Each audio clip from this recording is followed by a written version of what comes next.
దేవునికి భయపడినప్పుడు మనం ఏ మార్గంలో పోవాలి, ఎటువంటి మార్గంలో పోవాలి, ఈ వ్యక్తి ఎట్లా జీవిస్తే బాగుంటుంది అని దేవునికి ఒక ప్రణాళిక ఉంటుంది మన మీద.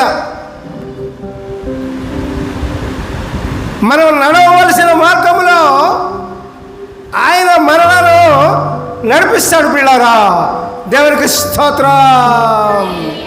మనం అనేకమైన మార్గాలు, అనేకమైన ఆలోచనలతో నిండిపోయి ఏదేదో మార్గాలు, ఈ విధంగా జీవిస్తే బాగుంటుంది, ఈ విధంగా జీవిస్తే బాగుంటుంది అని అనుకుంటూ ఉంటాం, ఆలోచిస్తూ ఉంటాం. కానీ అది కాదు పిల్లారా, అది కాదు. మన ఆలోచన ముఖ్యం కాదు, మన తలంపులు ముఖ్యం కాదు, మన యొక్క సొంత కార్యాలు ముఖ్యం కాదు. కానీ పిల్లారా, దేవుని యొక్క ఆలోచన ప్రకారం దేవుని యందు భయభక్తులు కలిగి ఉంటే దేవుడే మన మార్గాన్ని ఆయనే నిర్ణయిస్తాడు. అదే ఇక్కడ రాయబడుతుంది.